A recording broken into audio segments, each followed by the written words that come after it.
¿Da sonido? Sí. Hola, buenas tardes. Si por favor pueden ir tomando asiento, vamos a dar comienzo a este simposio satélite organizado por Pfizer y en el cual vamos a hablar de las nuevas soluciones en la prevención del ictus por fibrilación auricular. Y es un formato un poco distinto, vamos a tratar de hacerlo lo más interactivo posible y que participen no solo los ponentes, sino también todos vosotros. Con lo cual lo que vamos a hacer es hacer una serie de preguntas que vosotros vais a poder contestar. Tenéis los sistemas en el reposabrazos de vuestro asiento y iremos comentando un poco las respuestas entre nosotros los ponentes y además los ponentes nos darán su visión de estas preguntas. No hace falta que hablemos la importancia de la fibrilación auricular, no solo con la prevalencia que existe en nuestro país y en Occidente, sino también, y nos vamos a centrar en el problema fundamental de la fibrilación auricular, que no es precisamente el ritmo, sino la prevención de las complicaciones. Y sin más, quiero empezar con una pregunta a todos vosotros. Tenéis, como os decía, el sistema de televoting en los reposabrazos. Y la pregunta que os queremos hacer es, ¿son más eficaces, pensáis, que son más eficaces los nuevos anticoagulantes que los dicumarínicos? Y, por favor, elegir una de estas cuatro respuestas. La respuesta 1 sería, son más eficaces en todos los grupos de pacientes con fibrilación auricular no valvular. La 2, son más eficaces, pero tan solo en pacientes con ictus previo o alto riesgo de sangrado. La 3, son igual de eficaces que los dicumarínicos.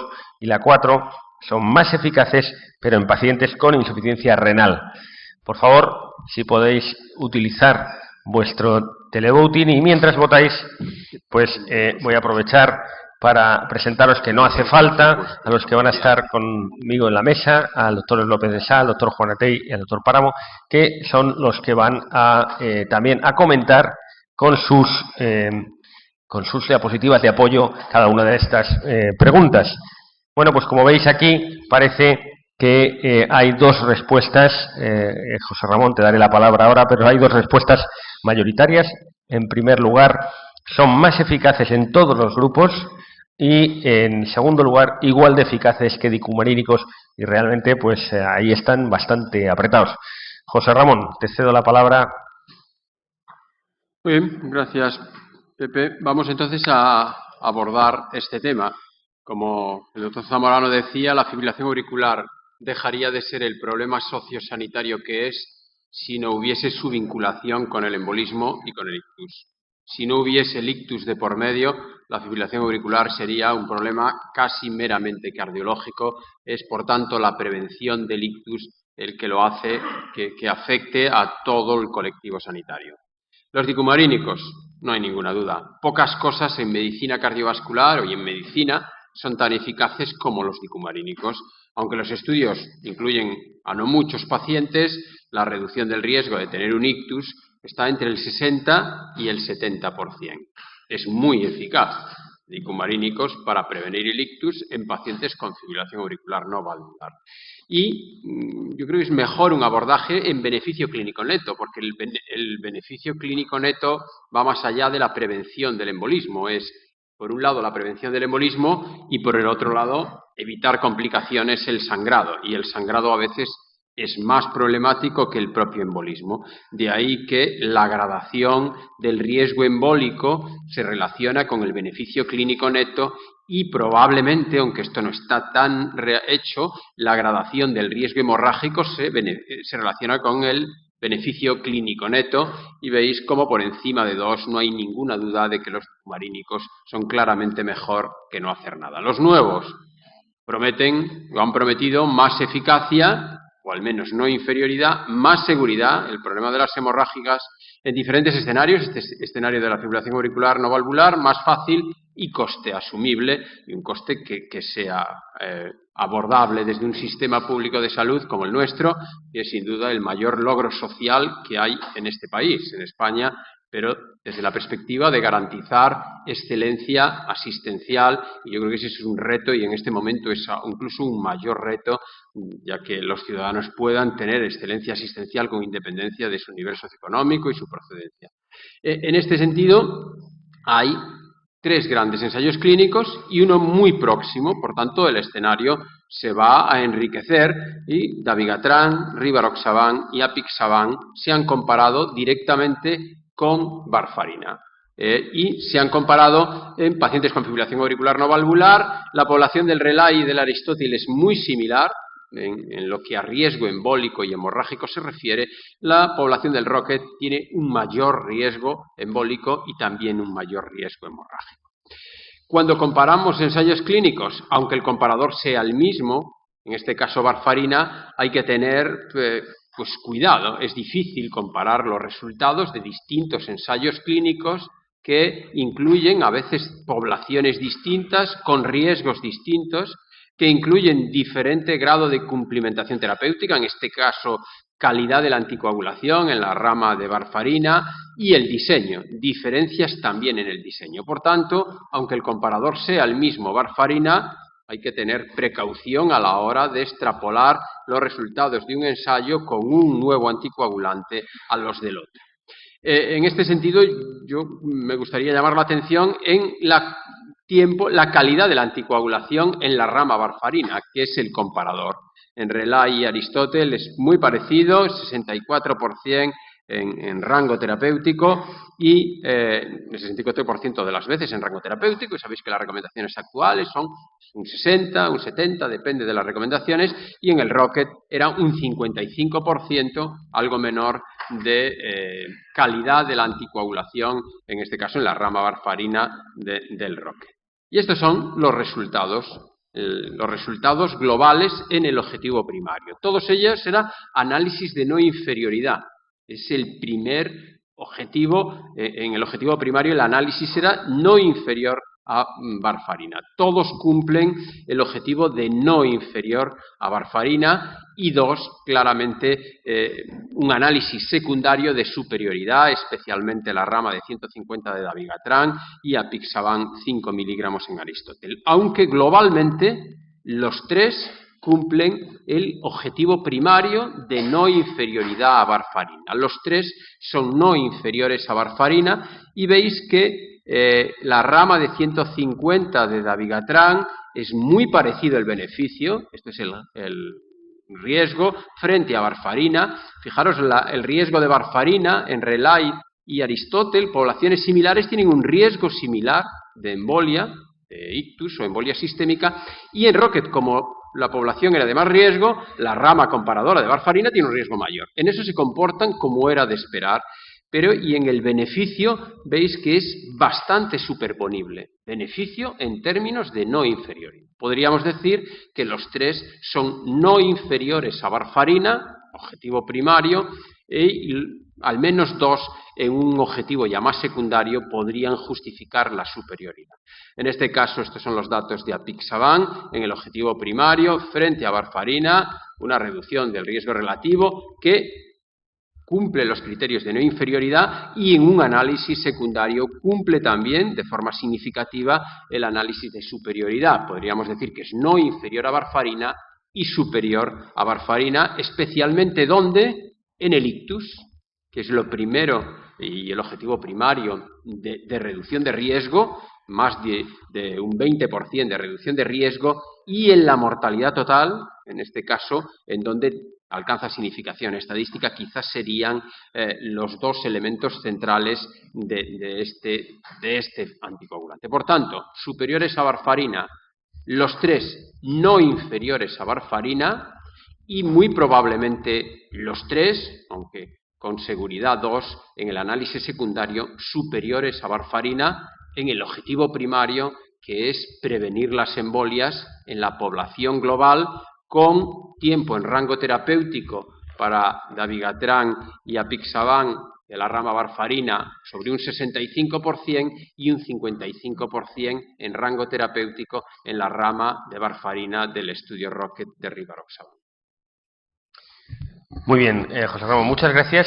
Luego haremos al final un intercambio de opiniones también con vosotros si queréis especificar algo. Pero ahora vamos a pasar a la segunda pregunta en que también queremos conocer vuestra opinión antes de dar la palabra a Esteban. La segunda pregunta es, dadas las restricciones económicas, ¿quién es el mejor candidato para recibir los nuevos anticoagulantes? Los nuevos. Respuesta número 1, personas con INR lábil. 2, personas con un ictus previo. Pacientes con insuficiencia renal o pacientes de elevado riesgo, CHADS elevado. Podéis contestar. Es decir, dado que vemos que esto tiene problemas también en su aplicación, ¿vosotros qué pensáis que es el mejor candidato? Bueno, parece que aquí sí que estáis mucho más polarizados y, bueno, pues personas con INR lábil o personas no controladas o no bien controladas son que, por otro lado, parece que se ajusta mucho al visado o está muy influido por el visado que tenemos. Esteban. Muy bien. Pues de este aspecto, para intentar contestar esta pregunta, que obviamente no hay ninguna respuesta que sea más correcta o no, lo que queríamos ver un poco es la percepción que tenéis vosotros de cada uno de estos aspectos. Y hay datos en los estudios con respecto a el control del INR. Lo que pasa es que no es el control, lo que hay en los estudios no es el control individual de cada enfermo. Es decir, cada enfermo, si él está bien controlado o no está bien controlado, sino que el análisis que se ha hecho es ver los centros que consiguen buenos controles frente a los centros que consiguen malos controles. Y yo creo que esto se ha hecho una mala lectura ahora cuando se ha aplicado la normativa esta de prescripción o el visado, en el cual se ha hecho que uno pueda prescribirlo exclusivamente si el enfermo tiene mal control. Y lo que se ha analizado en los estudios es aquellos centros que controlan mal a los enfermos frente a los centros que controlan bien a los enfermos el INR, que no es exactamente lo mismo. Pero si hacemos, en la sesión que estuve antes, hubo una discusión muy árida con respecto a que si interpretábamos bien la estadística o no interpretábamos bien la estadística, y los datos que hay es cuando comparamos todos los enfermos o los centros con diferente grado de control, por ejemplo, en el estudio RELY, pues no hay una interacción del grado de control con el resultado. Es decir, que era estudio de no inferioridad y en la dosis de 110 fue no inferior con todos los controles de INR que el dabigatran versus la warfarina.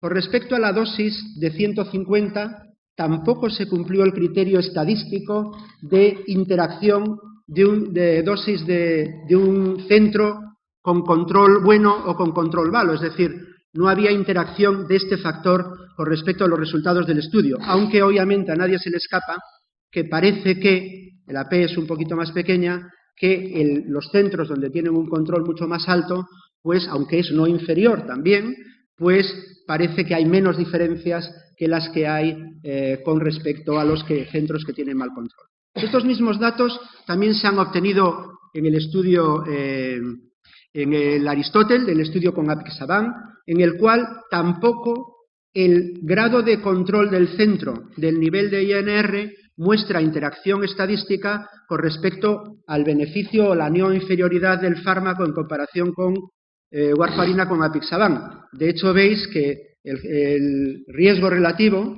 es prácticamente igual con la reducción del riesgo relativo es prácticamente igual con cualquiera de los niveles de centro de niveles de control. Es decir, esto se ha hecho una traducción luego a las normas para la prescripción de los enfermos con datos de unos estudios que no confirman este tipo de interacción. Lo que sí es cierto es que el beneficio parece que es igual en cualquiera. Lo que pasa es que lo que no es igual es el coste. De hecho, si vemos el coste ajustado a año de vida con calidad de utilizar, por ejemplo, dabigatran en las personas con FA no valvular, es en torno a 15.000 euros. Yo creo que en el estudio vuestro salía alrededor de 20.000, ¿no?, globalmente. Pero el coste no es lo mismo en centros con mal control que en centros con buen control. De hecho, en centros con mal control, el coste por año de vida ajustada a calidad debajo del 57% de los enfermos o debajo del 65% de los enfermos es similar, es decir, es un coste de unos 5.000 euros.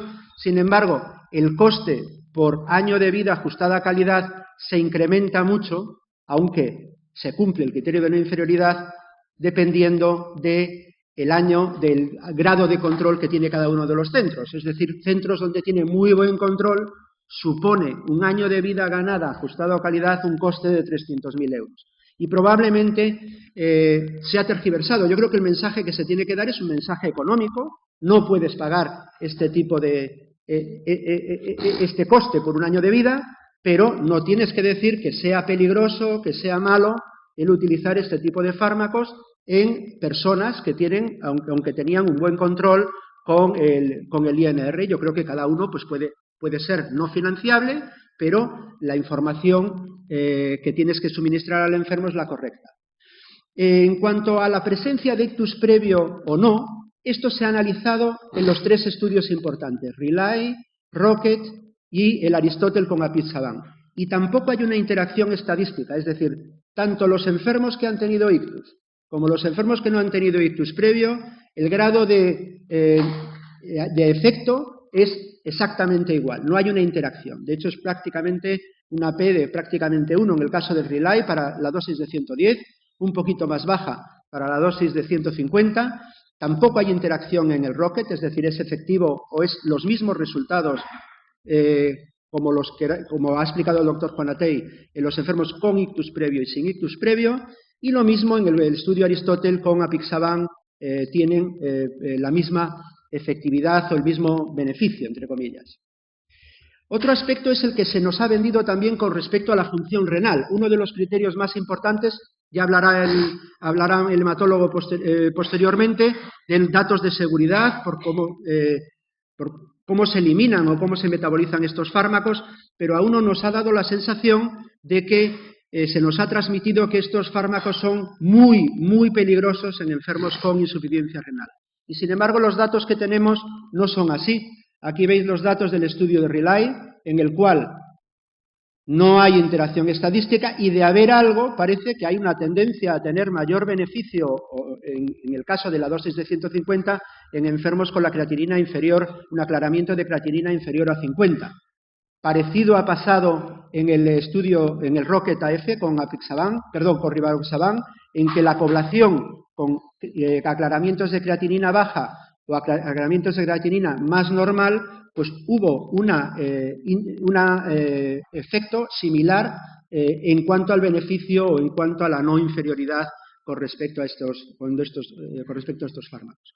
Y quizá esto se ha explorado mucho más en el caso de la apixaban, que sabéis que es el fármaco que tiene menos efecto renal, menos eliminación renal, que es solo el 15%, y aquí con diferentes fórmulas para calcular el aclaramiento de creatinina, pues sí hay una tendencia hacia una significación estadística en la que parece que hay más beneficio en los enfermos con peor aclaramiento de creatinina, que es curioso si se mide con la cistatina C, que es curioso un poco con lo que se nos transmite dentro de las normas de prescripción de este tipo de fármacos. O sea, una cosa es la información y otra cosa es que no haya dinero para financiar este tipo de fármacos en una patología tan frecuente, pero la información es la que hay.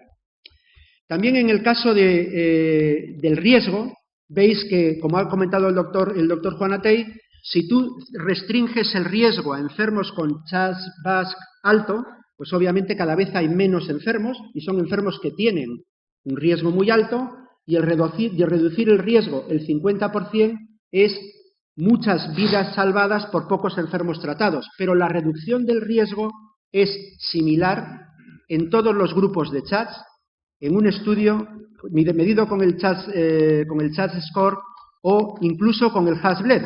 Es decir, cuanto más riesgo de sangrado, no es que sea mejor este grupo farmacológico o no. No hay interacción estadística con ninguno de los escalas ni de riesgo embólico ni de riesgo de sangrado. El que se restrinja a enfermos con CHA2-VASc más alto es para acotar poblaciones de más riesgo, pero no quiere decir que en poblaciones de menos riesgo no haya beneficio con este tipo de fármaco. Yo creo que está muy claro, Esteban, tu posición. Vamos a la tercera pregunta y voy a volver de nuevo a José Ramón. Antes queremos conocer de nuevo lo vuestro. ¿Qué pensáis? ¿Son más seguros los nuevos que los dicumarínicos? La respuesta 1, y podéis empezar a votar, son más seguros en todos los grupos de pacientes con fibrilación no valvular. La 2 serían más seguros tan solo en pacientes con alto riesgo de sangrado. La 3, menos seguros que dicumarínicos en pacientes con insuficiencia renal. Y la 4, su especial beneficio es en la prevención de la hemorragia intracraneal en pacientes ancianos. Ya sé que probablemente muchos querréis votar no son excluyentes a veces, pero bueno, tenéis que elegir solo uno y solo vale la primera vez que apretáis. Bueno, aquí parece de nuevo, vuelve a pasar como con la anterior pregunta. La mayoría y claramente destacado con respecto a las otras son más seguros en todos los grupos de pacientes con fibrilación no valvular. José Ramón. Muy bien, esto es un tema muy importante. Como decía antes, lo que hay que ver cuando una terapia se aplica a una población es lo que conocemos como beneficio clínico neto. No solamente el beneficio, sino que sustrayendo los riesgos del beneficio. ¿Cuál es el beneficio clínico neto? Y esto es especialmente relevante con anticoagulantes, ya que los anticoagulantes se han desarrollado para reducir el ictus isquémico en la fibrilación auricular, pero los anticoagulantes pueden promover, y de hecho promueven, el ictus hemorrágico y la hemorragia intracraneal con las graves consecuencias que tiene, de ahí que la ventana terapéutica sea relativamente estrecha por esta relación entre beneficio y, por el otro lado, riesgo. Y además, cada vez sabemos más que en la indicación y en la valoración de qué utilizar debemos estimar no solo el riesgo embólico, sino también tener en consideración el riesgo hemorrágico. Las recomendaciones del Ministerio del 24 de septiembre inciden también en ese punto en cuándo sería el escenario más apropiado para la utilización de estos nuevos fármacos. Por un lado, cuál es el riesgo isquémico embólico de mi paciente, cuál es el riesgo hemorrágico. De nuevo, cuando se comparan ensayos clínicos, aunque el comparador sea igual, en este caso en seguridad, tenemos diferentes consideraciones que hacer. De entrada, la definición de sangrado. ¿Cuál es la definición de sangrado? Que puede variar en los distintos ensayos clínicos y, por tanto, los resultados no ser comparativos. La interpretación. El análisis es en los tratados o intención de tratar. El tiempo en rango terapéutico también va a condicionar no solo la eficacia, sino que va a condicionar la seguridad. Por tanto, hay limitaciones a la hora de comparar los resultados de seguridad de los 3 ensayos clínicos actuales. Esto podría ser los 2 elementos claves de la seguridad. Por un lado, la hemorragia mayor y, por otro lado, lo que más nos preocupa de sangrar, que es la hemorragia intracraneal. Todas las hemorragias son preocupantes, sobre todo si es sangrado mayor, digestivo, pero la hemorragia con mayores consecuencias o más graves consecuencias clínicas es la hemorragia intracraneal. Y esto sería warfarina mejor, comparador mejor. Y aquí vemos cómo en el sangrado mayor, claramente apixaban se separa del resto de las 3 comparaciones, dabigatran 110, 150 y rivaroxaban, y en la hemorragia intracraneal sí que existe un cierto solapamiento y es difícil, aunque parezca diferente, es difícil. Esto es la peculiaridad de estos fármacos. En la hemorragia que más nos preocupa, que es la intracraneal, no hay duda de que son superiores al comparador warfarina con las limitaciones de las comparaciones. Pero seguro que a vosotros también os ha surgido la idea, ¿por qué con un nuevo grupo de fármacos sangrar en distintos territorios es tan distinto? Es tan distinto el beneficio en términos de hemorragia intracraneal y no lleva la misma dirección en algunos casos, por ejemplo, en el sangrado digestivo, que en algún caso incluso el sangrado digestivo es mayor que con dicumarínicos. La formulación del producto puede influir. ¿Por qué 2 territorios vasculares, en lo que a riesgo de sangrado se refiere, tienen un comportamiento tan heterogéneo? De nuevo, apixaban en su estudio un claro reducción del sangrado mayor, de la definición de sangrado mayor. Es muy importante tener en cuenta cuál ha sido la definición del sangrado mayor, pero más de la mitad de beneficio en lo que a sangrado intracraneal se refiere. Y si utilizamos un score de sangrado conocido por todos y muy utilizado, que es el score gusto, el gusto de sangrado grave, que es sangrado realmente grave, pues de nuevo un claro beneficio. Por tanto, en términos de seguridad, de beneficio, en la seguridad que más nos preocupa, que es el sangrado intracraneal, no hay duda de que los nuevos son mejores que los dicumarínicos, que varfarina, y eso sí que puede tener una traslación, como antes Esteban comentaba, a la hora de seleccionar qué grupos de pacientes podrían tener un beneficio mayor y ser prioritarios a la hora de ser tratados con este grupo de fármacos. Muchas gracias.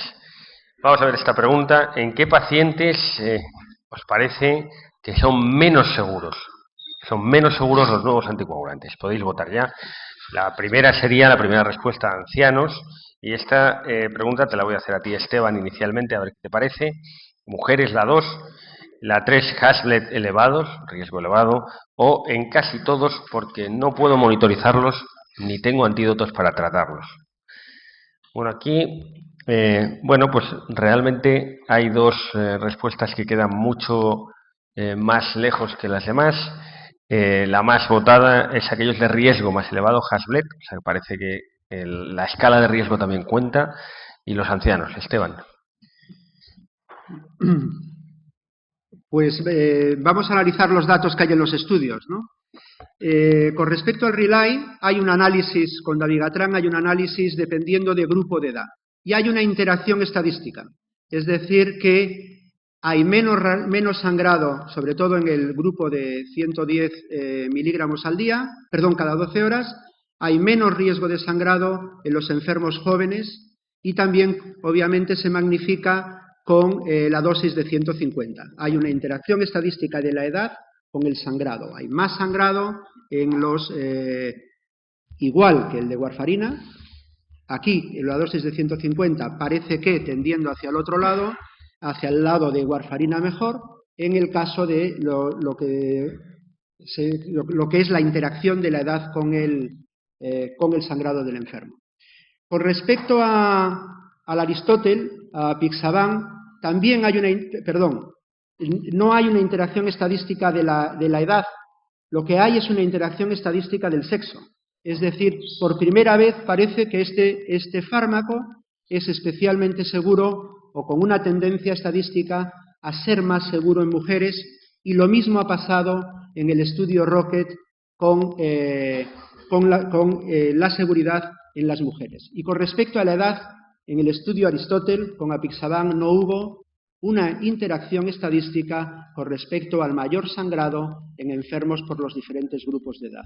Sí hubo una interacción, como ya comenté antes, con respecto a la función renal, es decir, cuanto más severa es la disfunción renal, mayor es el beneficio, es decir, menor es el riesgo de sangrado, y también hubo una interacción estadística con los diabéticos que tuvieron más hemorragias. Los diabéticos no es que tuviesen más el grupo de apixaban que el grupo de warfarina, es que tuvieron igual con respecto a los no diabéticos, donde claramente tuvieron menos incidencia de sangrado.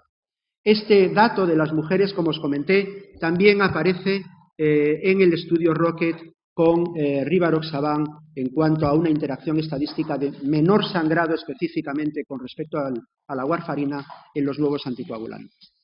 Otro aspecto importante también, que ya lo he comentado antes, para la eficacia, lo comento ahora para el aspecto de la seguridad, es decir, si existe o no existe interacción de la función renal con respecto a mayor incidencia de sangrado, porque es uno de los aspectos en los cuales parece que se nos ha hecho más hincapié en el riesgo que pueden tener este enfermo cuando la función renal está deteriorada. Igual que antes, con la efectividad tampoco hay una interacción en el Rocket, en el grupo, si bien es cierto que se excluyeron enfermos de menos de 30 de aclaramiento, pues tampoco hubo una interacción con los diferentes niveles de creatinina con respecto a mayor incidencia de sangrado que te pueda orientar a que son más peligrosos con una tendencia dependiendo de cada uno de los niveles. Con respecto a la escala CHADS, antes había hablado de la eficacia, ahora hablando del sangrado, no predice un peor perfil en estos enfermos. De hecho, el menor sangrado está manifiesto en enfermos con un score Hasbled entre 0 y 1, de 2 o de 3 o más. Es decir, en todos los subgrupos de nivel de riesgo hemorrágico, el sangrado en el estudio Aristóteles fue favorable al grupo de apixaban en comparación con warfarin. Y con respecto, yo creo, a la monitorización o al respecto de los antídotos, quizá el doctor Páramo nos puede ofrecer mucha más luz que yo en este aspecto. Gracias. Bueno, tras más de 50 años de tratamiento con un fármaco que, como todos ustedes saben mejor que yo, tenía una estrecha ventana terapéutica, necesidad imperiosa, como se nos ha dicho, de monitorización y numerosas interacciones con fármacos y alimentos, parece claro que si... ¿Esta no es la mía? Parece claro que si cualquiera de nosotros nos preguntan qué características le pediríamos a un fármaco para considerarlo hipotéticamente ideal, no estaríamos nosotros muy lejos de decir que nos gustaría tener un fármaco de inicio de acción rápido, con una farmacocinética predecible, lo mismo que la respuesta anticoagulante. Su cese de acción también debería ser rápido, que tuviera un antídoto específico, que pudiera ser administrado a dosis fija y que tuviera un coste razonable, porque todo esto tiene una serie de consecuencias, tanto desde el punto de vista de monitorización como de costes, como de accesibilidad al sistema sanitario. La respuesta a esta pregunta, cuando uno se encuentra con los nuevos anticoagulantes orales, es que efectivamente, dado que su respuesta anticoagulante es predecible y en virtud de su farmacocinética especial y su dosis que no requiere ajuste por peso, pues en principio podríamos contestar drásticamente a la pregunta diciendo que los nuevos anticoagulantes orales, dabigatran, rivaroxaban, apixaban, no requieren monitorización de laboratorio. Sin embargo, a nadie de ustedes se les escapa que probablemente habrá escenarios clínicos en los que sería recomendable o sería bueno disponer de algún tipo de herramienta biológica para monitorizar el efecto de la anticoagulación. Probablemente conocer el grado de anticoagulación en traumatismos o cirugía de urgencia. ¿O qué pasa con el paciente que recibiendo anticoagulantes orales, los nuevos, desarrollan una trombosis o presentan una hemorragia?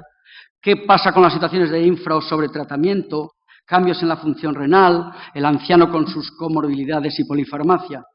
Bien, pues lo que tiene en el laboratorio, lo que teníamos hasta ahora, pues eran pruebas convencionales de coagulación, que como todos ustedes saben, las más clásicas eran el tiempo de protrombina para medir la vía extrínseca de la coagulación, el tiempo de tromoplastina parcial activado para medir la vía intrínseca de la coagulación. Y como ven, los diversos fármacos, los nuevos anticoagulantes, todos modifican de alguna manera estos tiempos, lo que nos hace sugerir, bueno, estos test pueden ser útiles para monitorizar estos fármacos. Pues la respuesta es, como verán, no, porque los parámetros de coagulación estándar, ni el protrombina ni el cefalina kaolin, son útiles para valorar el efecto anticoagulante, solo nos dan una información cualitativa, pero no conocemos la cantidad de anticoagulante presente en el torrente circulatorio de ese paciente y, por tanto, es necesario recurrir a nuevos test o nuevas pruebas para medir estos fármacos. Fíjense en la parte de la izquierda la gran variabilidad en la respuesta del tiempo de tromboplastina parcial activado al dabigatran y cómo con un test más moderno, que es el tiempo de hecarina, pues conseguimos unos perfiles mucho más adecuados y con el rango de anticoagulación requerido para conocer el efecto del dabigatran. Y lo mismo pasaría con los inhibidores del 10, apixaban, rivaroxaban. Si nosotros miramos lo que hacen sobre el tiempo de protrombina, el INR o el tiempo de tromboplastina parcial activado, ustedes verán en esta diapositiva una gran variabilidad en la respuesta. Luego, el tiempo de protrombina y el tiempo de tromboplastina parcial activado no son útiles para monitorizar el efecto anticoagulante de estos fármacos y probablemente necesitemos pruebas mucho más sensibles como técnicas de sustratos cromogénicos, que en el caso de los inhibidores del 10 activo, algunas de ellas están disponibles, como esta, el rotacron anti-10 activo, en donde fíjense la linearidad de la curva que permite, por tanto, establecer unos niveles de anticoagulación, teniendo en cuenta que las pruebas convencionales nos pueden decir sí, el paciente está anticoagulado, pero estas pruebas nos pueden indicar la concentración plasmática del fármaco. Bueno, vamos a... Un poco en relación con esto sigo, ¿no? Porque... Sí, yo creo que sí, porque claro, la pregunta inmediata, ¿necesitamos un antídoto? Nos has dicho que la coagulación cambia, es difícil. Bueno, en aquel checklist que le puse del anticoagulante ideal, decíamos, bueno, un anticoagulante ideal debe tener antídoto. ¿Qué pasa con los nuevos anticoagulantes? Bueno, pues que si nosotros no disponemos de un antídoto, podemos estar en el mismo barco que estábamos con la warfarina, es decir, no en el mismo barco, porque ahí teníamos antídoto, con un fármaco que no posee manera de revertirlo. Y, digamos de alguna manera, como nos ha dicho ya el doctor González Juanatey, que la hemorragia es una complicación que nos vamos a encontrar. Estamos tratando con anticoagulantes que van a alterar las pruebas de coagulación y van a inducir hemorragia que va a oscilar entre un 0,3 en la profilaxis hasta un 3% en el tratamiento de la fibrilación auricular. Pero fíjense esta diapositiva que la traigo a colación, porque cuando uno dice, bueno, pues los nuevos anticoagulantes orales con respecto a la aspirina, pues fíjense cómo no existen diferencias en la hemorragia mayor cuando uno utiliza los anticoagulantes orales en la Pisaban, y este es el resultado del estudio de Averroes, cuando se compara con la aspirina. No obstante, nosotros nos veíamos muy seguros con los antiguos anticoagulantes porque sabíamos que los anticoagulantes clásicos, heparina no fraccionada, antivitaminas K, disponían de antídoto. Teníamos el sulfato de protamina para neutralizar la heparina, la vitamina K para neutralizar las antivitaminas K acompañada de plasma fresco, etcétera, etcétera. Y lo mismo pasaba, aunque en menor medida, con los dependientes de la antitrombina, heparina de bajo peso molecular o fandaparinus, que la protamina revierte parcialmente el efecto en el caso de las heparinas de bajo peso molecular, y la vidina, que era un buen antídoto del hidrabiotaparinos, que es un fármaco de administración parenteral que no ha tenido mucho éxito. Pero claro, aquí nos encontramos con el problema de que ninguno de los inhibidores orales, ni dabigatran, ni rivaroxaban, ni apixaban, disponen de un antídoto. Entonces, ¿qué tenemos que hacer en caso de hemorragia? Bueno, pues se han hecho ya algunos estudios intentando revertir el efecto anticoagulante de los nuevos anticoagulantes utilizando algunos de los preparados, no antídotos, pero que ya conocemos, como son los concentrados del complejo protrombínico. Y vean cómo este es un estudio en voluntarios sanos en los que se administra dabigatran y concentrado de complejo protrombínico, y lo que quiero llamarles la atención es que fíjense cómo el concentrado de complejo protrombínico normaliza el tiempo de protrombina prolongado por el rivaroxaban. Sin embargo, no tiene efecto en el caso del dabigatran. Por tanto, digamos que a la hora de plantear una estrategia de reversión tenemos también que considerar las características del fármaco que estamos empleando. De tal manera que ya para ir terminando mi parte, pues sería lógico una serie de principios generales que yo he recogido aquí con este acrónimo de HASTI, o sea, detener el anticoagulante, considerar antídoto, tratamiento de soporte, hemostasia local, tratamiento transfusional y siempre investigar la causa de la hemorragia, lógicamente. De tal manera que si estamos ante un paciente con una hemorragia mayor, discontinuar el tratamiento y retrasar la siguiente dosis sería suficiente. En el caso de una hemorragia moderada, medidas de compresión, transfusión sanguínea, y en el caso del dabigatran es dializable, luego se puede hacer hemodiálisis y además administrar carbono activado.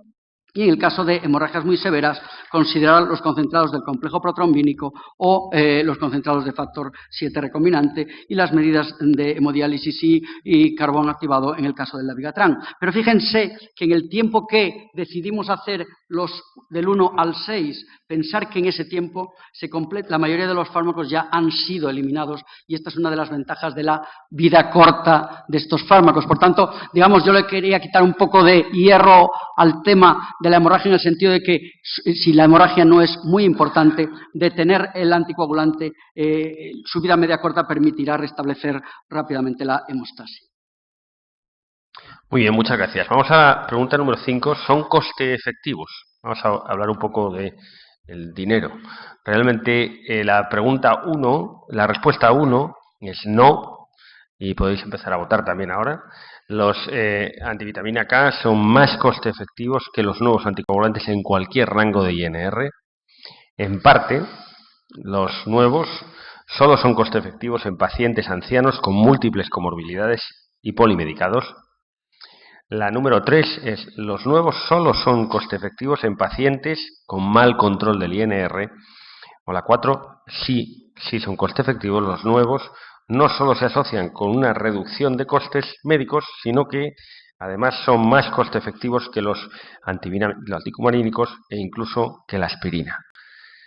O sea, la 1 sería no lo son, la 2 en parte, la 3 solo en algunos pacientes sin mal control. Bueno, realmente aquí está claramente muy polarizada la situación hacia que son solo coste efectivos en pacientes con mal control o que sí son coste efectivos. O sea que realmente aquí tenemos, no sé, querría preguntaros a los dos, a Esteban, José Ramón. Esteban, ¿qué te parece?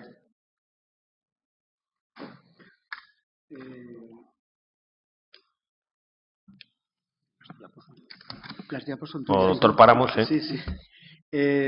Yo, si quieres discutir, en la discusión entro yo creo que Sí, yo has creo hecho estudios de farmacoeconomía con respecto a estos fármacos. Sí, a mí me gustaría, antes de entrar en el hematólogo puramente, saber la opinión de los cardiólogos, violando un poco el protocolo, porque aquí se ha polarizado mucho la cardiología hacia dos sitios. No quiero que es una explicación, pero ¿qué te parece un poco comentarlo? Vamos a ver, yo creo que llevamos años buscando algo mejor que el Sintrón, ¿no? Y yo creo que yo iría hacia la pregunta, hacia la respuesta 4, si bien es cierto es que probablemente para todos no haya dinero o no sea financiable, con lo cual probablemente haya que buscar aquellos donde hay una relación coste-efectividad mayor. Y como hemos comentado antes, si fijamos el límite de la coste-efectividad por año de vida ganada en 30.000 euros, que es lo que cuesta más o menos un año de diálisis, ¿no? Una persona en nuestro país, que pues probablemente los de INR muy controlado no esté justificado su utilización o su financiación. O sea, te quedarías más entonces con la 3, José Ramón, porque lo que estamos aquí es entre la 3 o la 4, siempre o solo en pacientes que tienen mal control, la 3 o la 4. El escenario global, realmente análisis de coste-efectividad solo hay con dabigatran. Hasta ahora no hay ninguno hecho con rivaroxaban ni ninguno con apixaban. Apixaban es difícil porque aún no tiene el precio y hay que conocer el precio del medicamento para hacer un análisis de coste-efectividad. Con dabigatran son coste-efectivos en el escenario global del RELAI. Bien es cierto que hay grupos de pacientes en donde son especialmente coste-efectivos. En España, la población global del RELAI, año de vida ganado sin discapacidad, es menos de 30.000 euros, aproximadamente 22.000 euros por año de vida ganada, pero en pacientes con mal control de INR es sobre 8.000 euros por año de vida ganada, y en pacientes que han tenido un accidente embólico o hemorrágico tratados con Sintrón con buen control, el año de vida ganado es 2.000 y pico de euros. Por tanto, son coste eficaces, pero hay subgrupos de pacientes donde la coste eficacia es indiscutible, pero hay que decirlo que esto va en línea con las recomendaciones recientes del Ministerio, que yo creo que son bastante apropiadas para iniciar la entrada en el mercado del día a día de estos pacientes.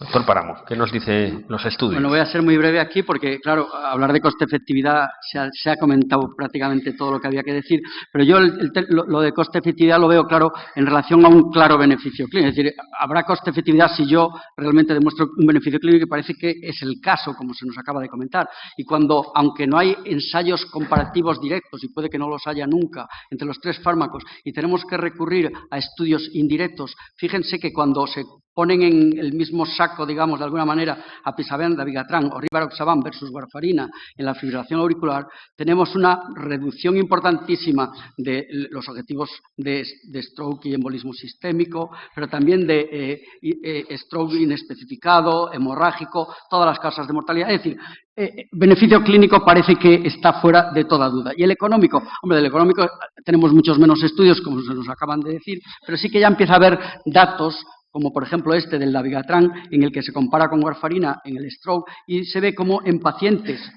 de 65 años o mayores con fibrilación auricular y CHAS score mayor de 1, el dabigatran puede ser una alternativa coste efectiva a la warfarina. Y como dice el Lastra, dependiendo lógicamente de los precios de los fármacos.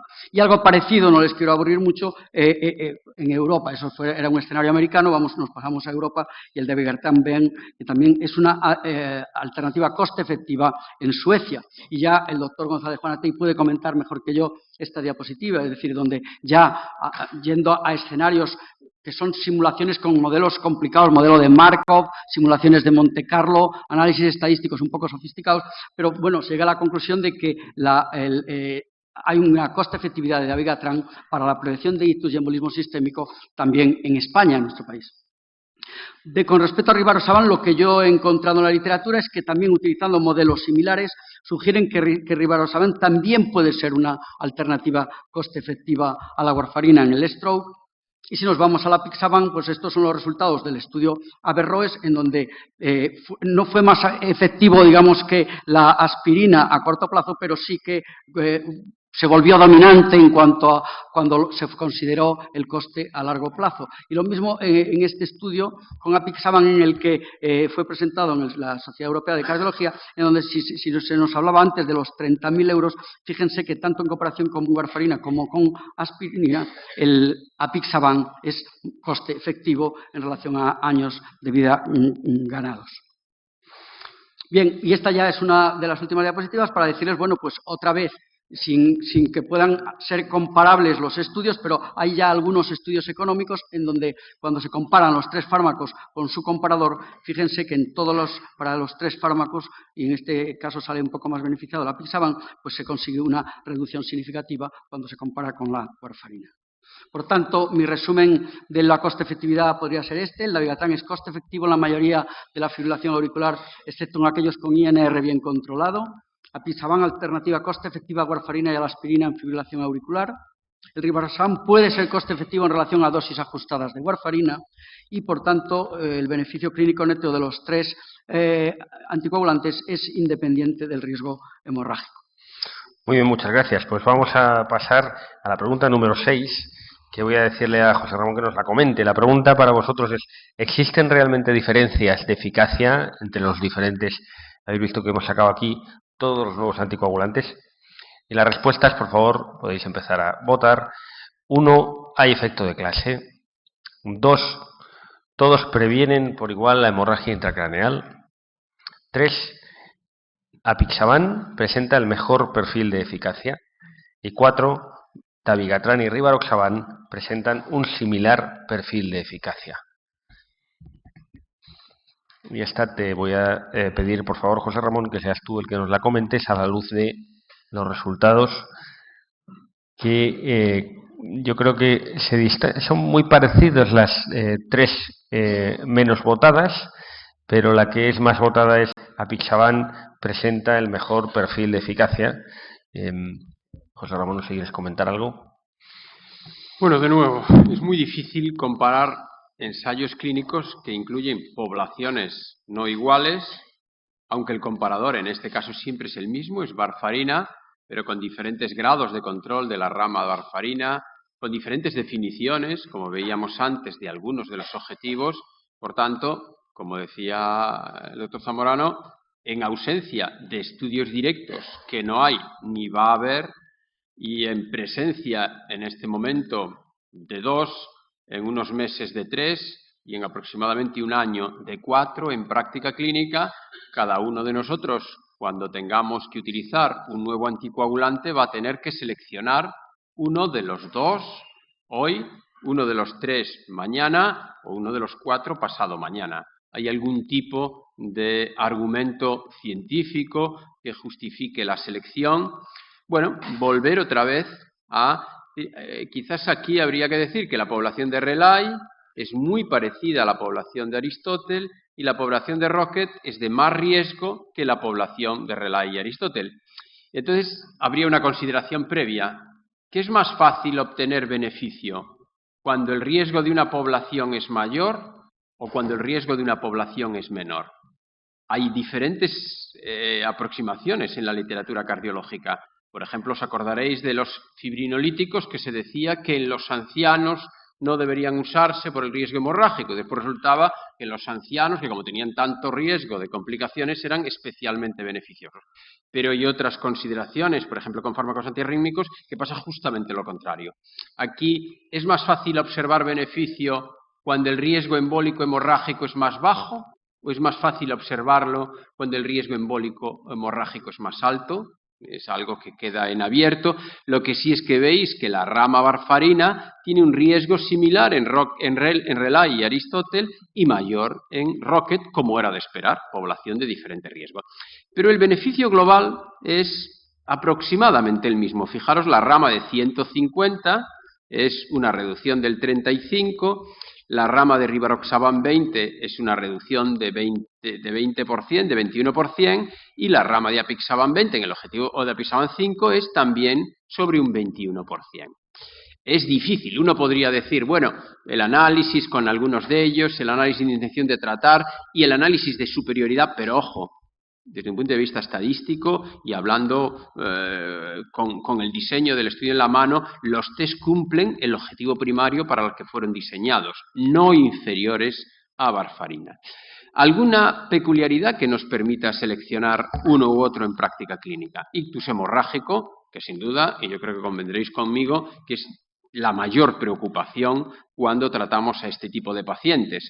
Gran beneficio con dabigatran, beneficio muy significativo, reducción muy significativa con Rivaroxaban y 50% de reducción del riesgo de sangrar intracraneal con Apixaban. Por tanto, alguna diferencia, aunque todos en la línea de superior a warfarina. Ictus isquémico.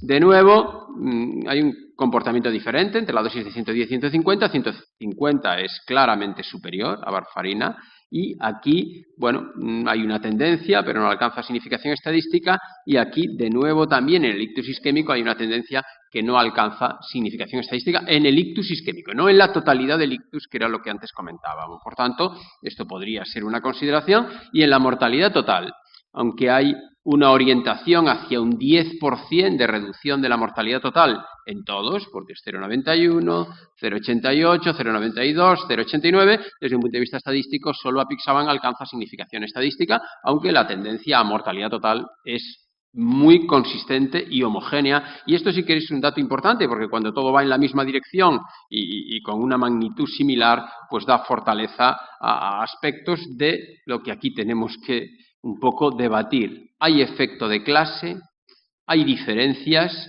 no hay duda de que hay múltiples argumentos para pensar que hay efecto de clase, a pesar de que dabigatran sea un inhibidor directo de la trombina y Rivaroxaban y Apixaban sea un inhibidor del factor 10, de la activación del factor 10. Hay alguna diferencia. ¿Qué traslación puede tener? Dabigatran a 150 se asocia con una reducción del ictus isquémico, del ictus que podríamos decir embólico al menos, o embólico aterotrombótico, porque es difícil precisar embólico isquémico, isquémico embólico aterotrombótico. Rivaroxaban, no hay duda, es una dosis única al día. Y además Rivaroxaban tiene un background muy importante. Es el anticoagulante que ha hecho el mejor estudio preclínico de búsqueda de dosis adecuada. Por eso le salió bien el estudio de síndrome coronario agudo, porque tenía un buen conocimiento de la dosis a usar y no la utilización indiscriminada de la misma dosis. Por lo tanto, es dosis única y tiene una la más baja incidencia de hemorragia fatal. No intracraneal, pero fatal. Y Apixaban se asoció con una reducción de la mortalidad por todas las causas. En base a esto, ¿cómo seleccionarlos en práctica clínica, en cada paciente? ¿Hay algún tipo de orientación? Las guías de práctica clínica de la Sociedad Europea de Cardiología no nos ayudan en nada, porque nos ponen a todos al mismo nivel. O Sintrom, o dabigatran, o Rivaroxaban, o Apixaban. Pero como os dije, tenemos que seleccionar o Sintrom o los nuevos, solo tenemos más o menos claro, y dentro de los nuevos, ¿cómo seleccionar uno u otro? La función renal, la edad, la cumplimentación, son cuestiones que uno debe considerar, aunque está claro que nadie tiene en este momento la respuesta científicamente sólida de que uno sea mejor u otro, y ahí sí que los análisis de coste-efectividad, que a mí me cuesta mucho aceptar análisis de coste-efectividad con determinados fármacos que no sabemos cuál es el precio que van a tener. Podríamos tener varios escenarios de precio y hacerlo. Cuando tengamos sólidos análisis de coste-efectividad para cada uno de los tres, sí que tendremos más argumentos. Y máxime ahora para seleccionar uno u otro en función de ese beneficio clínico neto, que es beneficio en reducción de embolias, seguridad en reducción de hemorragias y coste de dinero para el sistema sanitario y para los pacientes, que seguro que van a ayudarnos a precisar mejor cuál seleccionar en práctica clínica. Muy bien, muchas gracias. Pues vamos a ir a la pregunta número 7, que te la voy a hacer que la comentes tú, Esteban, por favor. Y la pregunta que os hacemos es, ¿con los nuevos anticoagulantes es necesario ajustar la dosis en alguna situación? Y podéis ir contestando, es decir, se da el fármaco y se olvida uno, no hay que hacer nada, con ninguno hay que ajustar, con dos, la respuesta número 2 es con todos, la respuesta número 3 es solo con dabigatran, 110, 150 cada 12 horas, o la respuesta número 4 es dosis más elevadas cuando se va a realizar una cardioversión, es el ajuste que hay que hacer. O sea, la 1 es con ninguno, la 2 con todos, la 3 solo dabigatran y la 4 sí hacemos cardioversión. Bueno, pues aquí la mayoría pensáis que es solo con dabigatran, lo del ajuste de dosis. Entiendo que es por el mensaje que os hemos mandado por la insuficiencia renal, pero bueno, la mayoría decís con todos. Esteban. Bueno, pues con dabigatran hay dos dosis, ¿no? Por el estudio renal, 110, 150. Pero el rivaroxaban se estudiaron dos dosis también. De hecho, hubo un ajuste de dosis. Los resultados que tenemos del estudio ROCKET es con un ajuste de dosis dependiendo de la función renal. Es decir, he dicho que no había interacción de perjuicio con la función renal si utilizamos este ajuste de dosis en aquellos enfermos que tenían un aclaramiento de creatinina inferior a 50, o sea, entre 50 y 30.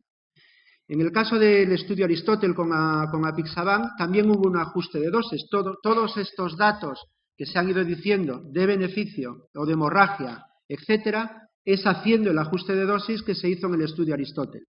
Y de hecho, la dosis era 5 miligramos cada 12, pero se recomendaba una dosis inferior, la mitad, 2,5 cada 12 horas, en aquellos enfermos que tenían 2 o más de los siguientes factores de riesgo.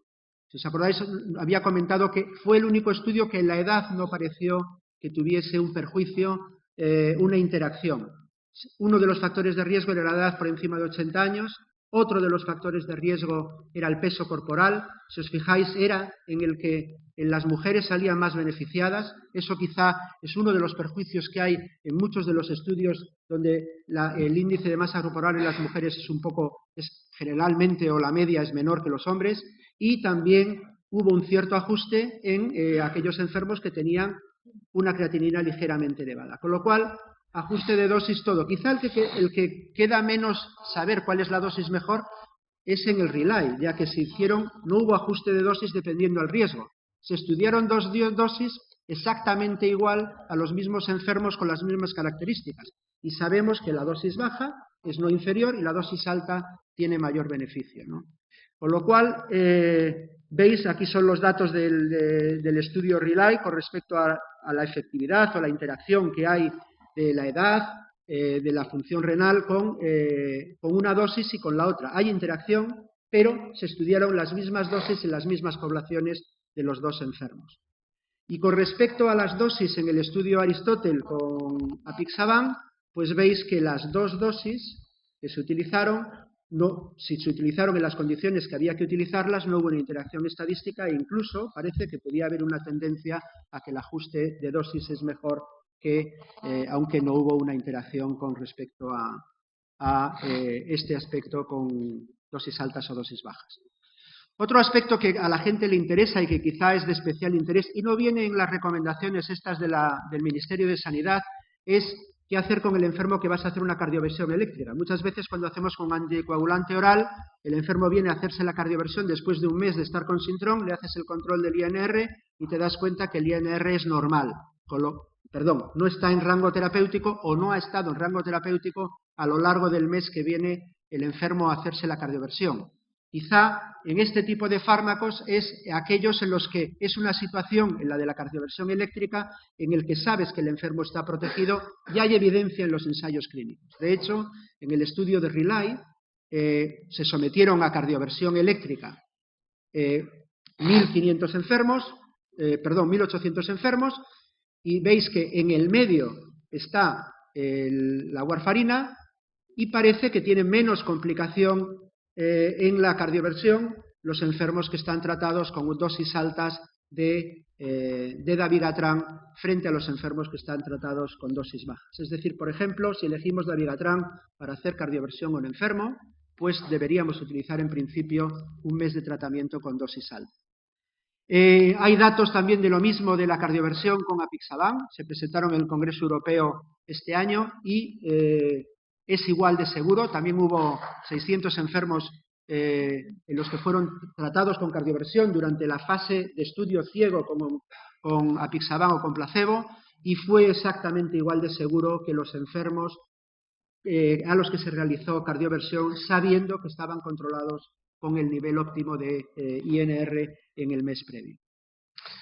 Muy bien, muchas gracias. Lo que parece que no nos podemos olvidar del paciente, no es darle una pastilla y olvidarse de él. La pregunta 8. ¿Tiene relevancia clínica diferenciadora el perfil farmacocinético de los nuevos fármacos, de los nuevos anticoagulantes? Podéis ir contestando. La respuesta número 1 es sí, sobre todo en lo que afecta a la vía de eliminación renal. La 2, no, ya que prácticamente no presentan interacciones medicamentosas significativas. La 3 es de nuevo sí, cada uno tiene una dosificación y posología diferente que puede afectar al cumplimiento. Y la 4 es no, ya que lo más relevante es que ninguno necesita monitorización rutinaria de la coagulación. Es decir, la 1 y la 3 por diferentes motivos es sí, y la 2 y la 4 de nuevo es no. Y esta pregunta, que me gustaría que la comentara el doctor Páramo, parece que la inmensa mayoría piensa que sí, por diferentes motivos, pero como ves, casi todos dicen que sí. Bien, solo comentar un poquito ya una diapositiva que les he enseñado anteriormente, pues son fármacos que sí efectivamente tienen propiedades diferentes. El dabigatran, como sabes, es un inhibidor de la trombina, rivaroxaban y apixaban, inhibidores del digestivo. La biodisponibilidad oral es muy baja en el caso del dabigatran y es mucho más elevada para rivaroxaban y apixaban. Las dosis, como se nos han dicho, 2 dosis en el caso de dabigatran y de apixaban, una dosis diaria para el rivaroxaban, y la vida media, que puede tener interés en un tema que no hemos comentado y que puede ser interesante desde el punto de vista clínico, que es qué hacer con estos fármacos en caso de procedimientos invasivos. Y esto es importante conocer la vida media de estos fármacos, que es superior en el dabigatran en relación a los otros 2 fármacos. Y la otra peculiaridad que me gustaría resaltar es el aclaramiento renal, en donde fíjense cómo dabigatran 80% se aclara a nivel renal frente a un 60% de rivaroxaban y un 25% de apixaban. Por tanto, la respuesta a la pregunta debería ser sí, hay diferencias y estas diferencias pueden condicionar diversas actuaciones en caso de, por ejemplo, procedimientos invasivos o en caso de pacientes, como se nos ha comentado antes, con insuficiencia renal. Y otro tema que no se ha abordado suficientemente es el tema que yo tampoco tengo muy claro de por qué una dosis versus 2 dosis, ¿no? Entonces, con esta diapositiva quería introducir el tema de la adherencia. ¿En qué sentido? Bueno, pues parece que cuando tú solo das una dosis tienes un mucho mayor pico-valle del fármaco que cuando utilizas 2 dosis diarias. Y esto lo dejo a la audiencia para que piense o reflexione sobre el interés que puede tener esto desde el punto de vista de que se pueda cumplimentar adecuadamente la adherencia por parte de los pacientes. Y la otra cosa que decíamos en relación a las características farmacocinéticas es el tema renal. Fíjense en esta revisión tan reciente, en este estudio tan reciente, en donde se analiza el apixaban en relación a la función renal en el estudio más importante que ha analizado un fármaco, uno de los nuevos anticoagulantes en pacientes con insuficiencia renal. Y cuando uno compara ictus, embolismo y hemorragia, fíjense que son precisamente, la línea discontinua corresponde al apixaban, son precisamente los pacientes que están en un rango de aclaramiento creatinina más bajo los que se benefician del tratamiento en comparación con el estándar que sería la warfarina. Esto es lo que quería comentar. Muy bien, pues entonces vamos a pasar a la pregunta número 9, que es la penúltima de estas 10 preguntas, 10 respuestas. ¿Existen diferencias en la seguridad entre los nuevos anticoagulantes? José Ramón, te voy a pedir que nos comentes esta pregunta y las respuestas. La 1 es, ¿hay efecto de clase en la seguridad? La 2, en pacientes con insuficiencia renal, rivaroxaban es más seguro. La 3, en pacientes con mayor riesgo embólico hemorrágico, apixaban es más seguro. Y la 4, dabigatran podría incrementar el riesgo isquémico. Vamos a ver qué piensa la audiencia y damos la palabra al doctor Juan Atey para que nos comente si hay diferencias de seguridad entre los distintos fármacos.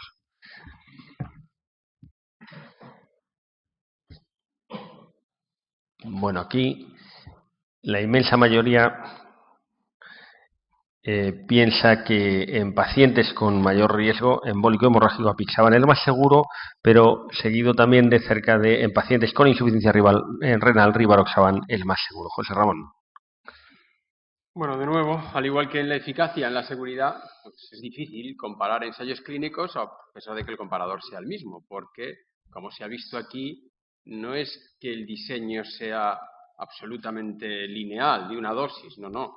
En rivaroxaban se ha ajustado por función renal y apixaban se ha ajustado por criterios de riesgo-beneficio, es decir, de riesgo embólico y de riesgo de sangrado. Por tanto, hay ajuste de dosis en dabigatran, 150 o 110, aunque ahí el ajuste de dosis ha sido indiscriminado en las dos ramas de randomización, pero ha habido ajuste de dosis con rivaroxaban y ha habido ajuste de dosis con apixaban en función de riesgo. Por lo tanto, eso complica incluso un poco más las comparaciones. Lo que habría que es cuando pensamos tratar a un paciente individual, pensemos cómo se han hecho los ensayos clínicos para intentar que si quieres reproducir el resultado de ensayo clínico en tu paciente, hacer lo mismo, los mismos ajustes que se han hecho en el ensayo clínico. Pero quizás lo que he concentrado parte de las dudas ha sido el riesgo isquémico.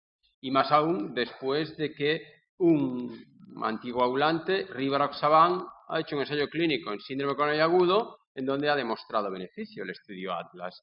Y apixaban en el APRISE 2 el riesgo de hemorragias detuvo el estudio y con dabigatran después del STEAM no hubo un ensayo clínico ya consistente en síndrome coronario agudo. Esto es el reflejo de lo que decía antes. Rivaroxaban hizo un buen análisis de dosis y la dosis utilizada en Atlas era menos de la mitad, incluso llegaba a ser la cuarta parte de la dosis usada en fibrilación auricular. Y por el contrario, apixaban pretendió en síndrome coronario agudo utilizar la misma dosis, no pretendió, la usó en ensayo clínico que en fibrilación auricular y lo mismo sucedió en ensayos iniciales de dabigatran. Buscar la dosis es muy importante en el paciente con FA y en diferentes escenarios clínicos. Pero como os decía, el riesgo de complicaciones isquémicas nació de análisis iniciales del RELAY de dabigatran, de que dabigatran podría incrementar el riesgo de tener un infarto de miocardio. Hay, en este sentido, 2 metaanálisis de este año, 7 estudios con dabigatran y aumentaba un 33%, que alcanzaba significación estadística, el riesgo de eventos isquémicos. Otro metaanálisis, aquí 2 estudios con dabigatran y 1 y 3 con shimelagatran, de nuevo un incremento del riesgo isquémico. Bien es cierto que aquí se comparaba 2 fármacos no exactamente iguales. Por tanto, existía ese debate y además infarto clínico 110 aumentaba el riesgo pero sin significación estadística, 150 aumentaba el riesgo y eso sí que alcanzaba significación estadística cuando se unía infarto clínico más infarto silente en ninguna de las 2 ramas, aunque había un incremento cuantitativo del riesgo, alcanzaba significación estadística. Bien, por tanto, esta duda, pues ahí está, parece razonablemente disipada, pero es algo que debemos conocer y considerar a la hora de la utilización de estos fármacos. ¿Qué pasa con rivaroxaban en ROCKET? Con el ajuste de dosis que ROCKET hizo y pensar que las hemorragias, sangrar, es un factor de riesgo de primera magnitud para tener un infarto. Y en los pacientes que tienen un infarto, sangrar es probablemente lo peor que le puede suceder durante la fase aguda. Pues aquí también se analizó el riesgo de infarto y, como veis, hubo una tendencia a reducción del riesgo de infarto con el ajuste de dosis del ROCKET en los pacientes tratados con rivaroxaban y fibrilación auricular, aunque no alcanzó significación estadística, es decir, no diferencias significativas respecto a varfarina. Y Aristóteles hizo lo mismo, un análisis del riesgo de infarto en los pacientes tratados con apixaban, de nuevo una tendencia a una reducción del riesgo, aunque, como veis, tampoco alcanzó significación estadística, y lo que habría que decir, que en población de fibrilación auricular no valvular tratados con nuevos anticoagulantes, no hay datos sólidos de que aumenten el riesgo de infarto de miocardio. Bien es cierto de que hay alguna diferencia entre ellos que podría tener o no alguna traslación a la práctica clínica. Por tanto, en práctica clínica hay dudas respecto a nuevos anticoagulantes, interacciones, aunque la mayoría son de poco papel, pero ojo con los antiplaquetarios en pacientes con FA que son tratados con stent o tienen un síndrome coronario agudo. Efectos adversos son pocos, salvo las complicaciones hemorrágicas, que deben considerarse como efectos adversos. Menor adherencia que los dicumarínicos. No está demostrado, pero al no haber controles, esto es algo que nos debe preocupar. No monitorización.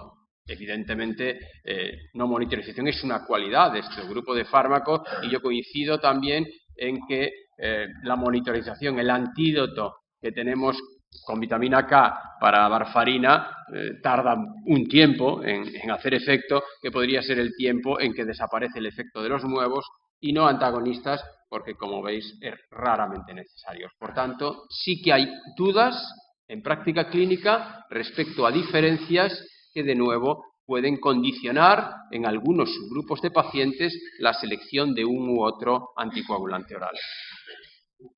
Muy bien, muchas gracias. Pues vamos a la última pregunta. Esteban, te la voy a pedir, por favor, que la comentes. Y la última pregunta que os queremos hacer es, ¿son los 3 nuevos anticoagulantes que hemos descrito durante toda la reunión igual de seguros ante las posibles comorbilidades? La respuesta 1, el dabigatran, es más seguro en pacientes con antecedentes de cardiopatía isquémica. La 2, rivaroxaban, es el que presenta más riesgo en patología gastrointestinal. La 3, rivaroxaban y apixaban son más seguros en insuficiencia renal. Y la última, la 4, es no hay diferencias entre los 3. Estamos hablando de seguridad.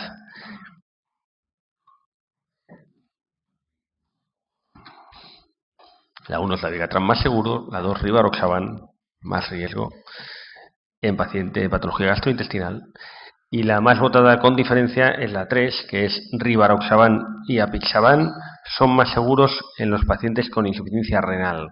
Esteban, yo creo que hay una gran diferencia entre esta y el resto, no es como otras veces que había 2 más parejas. ¿Qué te parece? Pues yo he de reconocer que este tipo de pregunta es una pregunta que me molesta bastante, el intentar comparar... Micrófono. Sí, perdona. El intentar comparar es una pregunta que me molesta un poco. El doctor Juanatey le encanta esto de saber de los 3 que hay cuál es el mejor. Yo creo que los 3 son mejor que lo que tenemos y no existe ningún estudio comparativo de eficacia entre ninguno de los 3. No lo vamos a tener probablemente, por lo menos de momento. Y hay un empeño en saber cuál es el mejor, que es imposible de saber. Lo que sí es cierto, ya lo ha hecho él en algunas de sus diapositivas, es necesario comparar qué es lo que se sabe de los diferentes estudios, ¿no?, en cuanto a seguridad. Y para esto pues hay un análisis que es un análisis un poco peculiar. No es un metaanálisis, sino que uno de estos metaanálisis que ha comentado el doctor Juanatey ha cogido, pues por ejemplo, del Relay solamente la dosis de 150, que es la superior. Del Rocket y del Aristóteles han cogido las dosis que hay con el ajuste de dosis para intentar ver la comparación, ¿no? Los 3 parece que son superiores en cuanto al ictus o la embolia sistémica, al ictus no especificado, y los 3 son mejores, seguro, en cuanto al riesgo de tener un ictus hemorrágico, ¿no? En cuanto al sangrado, ¿no? En cuanto al sangrado mayor, pues parece que el Aristóteles es el que tuvo más beneficio, es decir, menos sangrado que los otros 3, teniendo en cuenta que la dosis que comparó este metaanálisis es la dosis de 150, que es superior en cuanto a efectividad pero igual en cuanto a sangrado que la warfarina.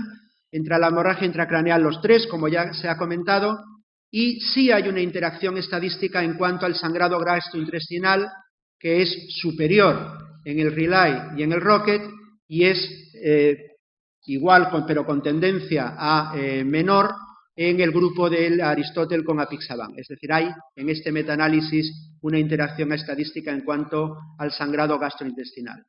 Y en cuanto a infarto de miocardio, que es otro aspecto que ha comentado el doctor Jonatey, pues bueno, la P casi alcanza la significación estadística y en este caso, pues apuntando a que el Relay o el dabigatran es el que puede tener más riesgo de tener un infarto de miocardio y a lo mejor probablemente es el menos indicado en un enfermo con cardiopatía isquémica previa o con múltiples factores de riesgo, con respecto a los otros dos que sin embargo por lo menos parecen seguros, aunque ya ha comentado él que la dosis pequeñita de rivaroxaban en el Atlas pues ha sido superior asociada a aspirina y clopidogrel.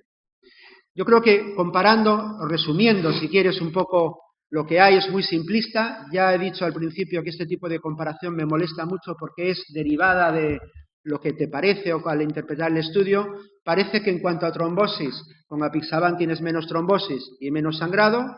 Con dabigatran parece que tienes menos trombosis, dosis alta, e igual sangrado, y con rivaroxaban igual trombosis e igual sangrado de forma global, aunque menos sangrado con hemorragia cerebral. Esto es un poco el resumen un poco de lo que se puede sacar comparando los tres en cuanto a seguridad.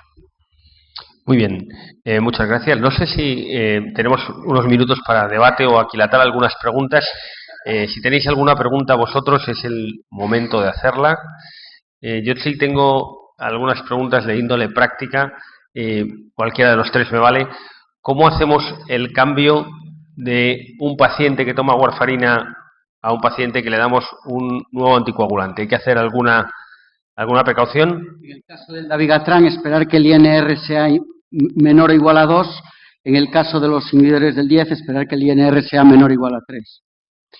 ¿Cómo hacemos el paso? Es un aspecto súper importante, porque si sabéis en el estudio del Rocket, por ejemplo, se ha habido un rebote en la incidencia de ictus isquémico cuando el enfermo acabó el estudio. Es decir, en el momento que acabaron el estudio, los enfermos empezaron todos a tomar warfarina y los pacientes que habían recibido rivaroxaban, cuando empezaron a tomar warfarina, tuvieron una mayor incidencia de ictus embólico porque se hizo de golpe sin estar ajustado al nivel de anticoagulación. Muy bien, otra pregunta muy práctica. Si el paciente está tomando estos nuevos anticoagulantes y voy a someterle a una cirugía, ¿qué tendría que hacer? Una cirugía electiva, no urgente. ¿Qué tendría que hacer? ¿Cómo lo sugerirías que hiciéramos el abandono del tratamiento o cómo solapar con heparina? ¿Hay que solapar con heparina o no? Antes de tomar cualquier decisión terapéutica, las tres preguntas que me tengo que hacer es ¿qué fármaco está recibiendo? ¿Cuál es la vida media de ese fármaco? ¿Y cuál es el riesgo hemorrágico del hipotético procedimiento invasivo y o raquianestesia? Una vez que tenga esas tres preguntas contestadas, tengo que decidir y tomar la decisión. En el caso del dabigatran, habría que esperar al menos unas 3 vidas medias del fármaco, luego, por tanto, 3 días sería el plazo razonable en el caso de una hipotética cirugía de mediano riesgo y hasta 5 días si se sospecha un riesgo hemorrágico elevado y 2 días antes en el caso del rivaroxaban y de los otros inhibidores del disactivo para una cirugía menor y 3 días si la cirugía es de alto riesgo. Pero antes de plantearlo así, o sea, considerar las vidas medias del fármaco y el riesgo hemorrágico del procedimiento al que se va a someter el paciente. Y por último, en este sentido, porque son también muy prácticas, ¿puedo solapar con heparina? ¿Cómo hacemos? A la hora de considerar cuándo reiniciar un anticoagulante en un paciente, casi la regla mnemotécnica que yo tengo es considerarlo como si fuera heparina de bajo peso molecular a la hora del reinicio. Es decir, la vida media de heparina de bajo peso molecular cuando nosotros inyectamos a un paciente es 2 horas. El pico máximo que se alcanza con cualquiera de estos nuevos anticoagulantes orales es aproximadamente 2 horas. Luego, tratamiento similar a la hora del reinicio que con una heparina de bajo peso molecular. ¿Qué hacemos con heparina de bajo peso molecular? En un procedimiento quirúrgico, esperar al menos 8 o 24 horas, dependiendo del procedimiento, para reiniciar la intervención, que puede alargarse a 2 o 3 días dependiendo del riesgo hemorrágico del paciente. Muy bien, y luego yo quería hacer una última pregunta a los cardiólogos, que sería la pregunta, la 11ª que me faltaba aquí. El otro día tuve acceso a una serie de números y de datos. José Ramón nos ha dicho que entre el 58 y el 65% de los pacientes estaban controlados bien el INR en los estudios. Lo que quiere decir que el 40% no estaban controlados. Sin embargo, las ventas que yo he visto oscilan en un 3 o un 4% de los nuevos anticoagulantes. ¿Cómo explicas el por qué no estamos usándolos realmente? Bueno, y también te lo voy a hacer a ti, una Esteban. explicación particular, y es por qué se ha puesto el foco en este tema de los nuevos anticoagulantes, la administración sanitaria. Yo creo que todos tenemos mucha culpa, desde los que los venden hasta nosotros, porque se ha creado casi alarma social. No puede presentarse una nueva clase de fármacos de repente al público general, casi 2 años antes de su comercialización, diciendo que va a desaparecer el Sintrón, que hay 1 millón de pacientes. Eso es absolutamente irresponsable, porque eso ha hecho que los gestores sanitarios le pongan el foco a este grupo de fármacos y no a otros que cuestan igual y que en cambio no hay ningún tipo de fármacos, véase algún antidiabético que incluso tal, ¿no? Por tanto, ha habido irresponsabilidad en la forma. No se puede trasladar a la sociedad antes sin haber un debate científico sólido, intentando identificar quiénes se van a beneficiar. Y esto es muy importante porque en nuestro sistema sanitario, y vuelvo a repetir, los médicos tenemos una gran responsabilidad. Tenemos que seguir incorporando la innovación. No puede transformarse el sistema sanitario público en una especie de asistencia social y que la gente que tenga dinero pueda acceder a una medicina de calidad y los que no. Para eso hay varias cosas. Desprenderlos de lo que no aporta valor. Todos sabemos que en el sistema sanitario público hay gran cantidad de cosas que no ayudan a nada, consultas repetidas, hospitalizaciones innecesarias, pruebas complementarias que no aportan valor, porque tenemos que exigir incorporar lo que aporta valor. Y ese debate sí que lo tenemos que trasladar a la sociedad. No es razonable que en este país se hayan construido 3 aeropuertos a menos de 50 kilómetros, como sucede en mi comunidad autónoma, que se hayan construido autopistas por donde no hay coches o puertos exteriores, como también sucede en mi comunidad autónoma, que casi uno se toca con el otro, con un coste desmesurado. No hay más que ver lo que pasa aquí. Hay 2 palacios de congresos al lado, uno al lado del otro, y evidentemente los médicos tenemos mucho que decir en que evidentemente en esta época de crisis hay que optimizar, pero debemos seguir luchando porque lo que realmente aporta valor a nuestros pacientes pueda seguir incorporándose. Eso sí, nosotros también reflexionando de que tenemos que desprendernos de lo que realmente dentro del sistema sanitario también no aporta valor. Y esto sí que es una reflexión que todos, como médicos, como cardiólogos y como Sociedad Española de Cardiología, tenemos la obligación de hacer.